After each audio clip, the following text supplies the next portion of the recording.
to people who know nothing about education. And the idea that even in a system like Chicago, the idea that the problem is the lazy, incompetent teachers is an absolute myth. There are people who want to leave. There are people who are incompetent. There's no doubt about it, as there are at IBM and AT&T and a lot of other places. But the idea that that's the core issue is crazy. And what we see in America is a disparity that is so unacceptable. And to say that the problem is that if the teacher were more committed, even though there's less spent on those kids, even though they're living in crumbling buildings, even though they have textbooks that, that go back 3 decades, it's just a huge mistake. Huge. I'm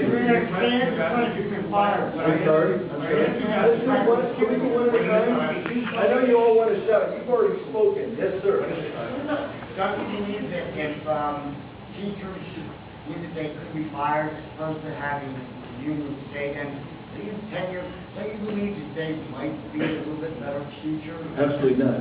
And the reason is, and I'll tell you why, There are a lot of teachers in this room, so we can speak to it. But the idea, the idea that people go into teaching, did any of you go into teaching thinking you were going to get rich?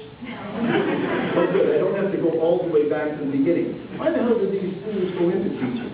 What were they thinking? You're not going to get rich, folks.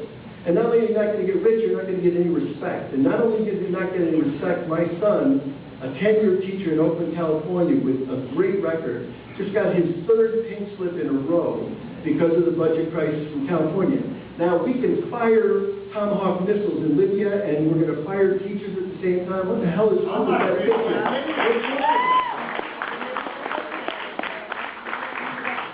So we have $1 trillion military budget, and we can't afford teachers in the classrooms. That is crazy, and it's an absolute recipe for disaster. The average teacher in the city schools, the average teacher stays 3 to 4 years. That's a recipe for disaster in the long run.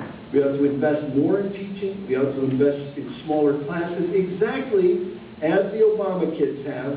That should be our standard for what all kids should have. 15 kids in a classroom and so on. You've already spoken. Yes, ma'am. That's still private school, though, is it not? Say again? That's right, they're attending. Is that not private?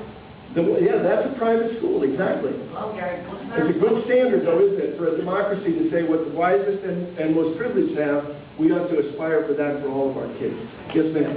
I will answer too, but I'll defer to you second if you don't want me to answer. The first one is this. This comes from both the Bush administration and the Obama administration. No child left behind. It's a huge bureaucracy that takes away the creativity from teaching, from what many teachers think. And that in addition to that, because I do know Paul Torrance, I've studied creativity, and I do agree with you completely that our children, although they should learn grammar and rhetoric and logic, that they are missing on the creative portion. But the No Child Left Behind just sucks the creativity out of the teacher's daily day. In addition to that, it comes out of a $100 billion Department of Education in Washington, D.C. Now, how about we close that department down and let our states do some phenomenal things?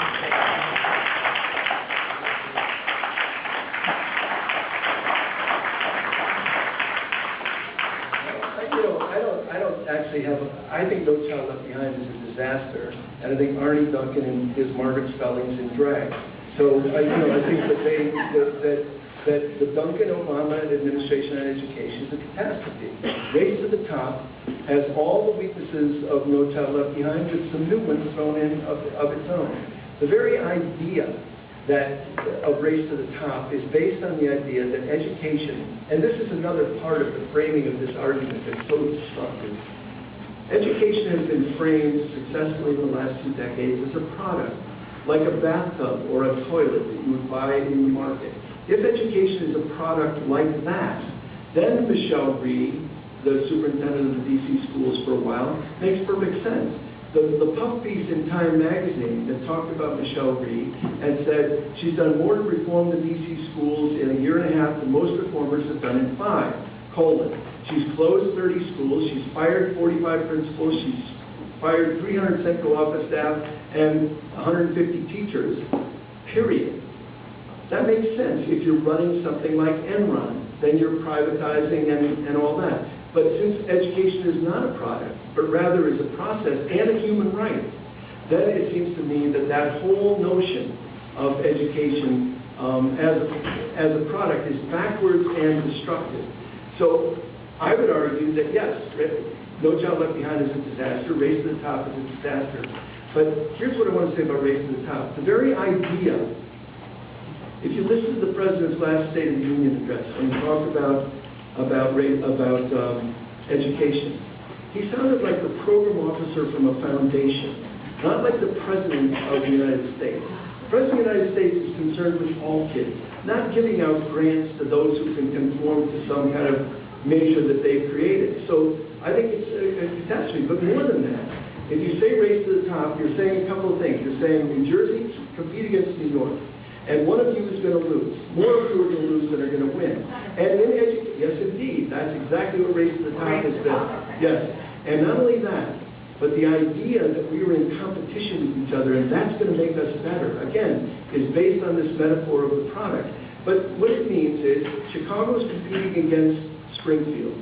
And in Chicago, my school is competing against your school. And in the third grade, I'm a third grade teacher competing against her. And frankly, I don't want you to know anything about what I'm doing because I might lose in that competition. What does it lead to? An obsession with standardized testing, which is a mistake. Standardized testing begins to stand for education, which is not, which it can't. It narrows the curriculum so that only children who have parents who can afford the best schools are getting art, music, physical education, science, history, language, anything like that. The rest of the kids, they're in a grind around learning how to take the test on math and science. So there was a dismal story in the New York Times last year. A picture of a little African-American girl standing on a fence at a farm, looking over into a pig pen. You might remember, it was the front page. And the headline was, "Trip to the farm may improve test scores."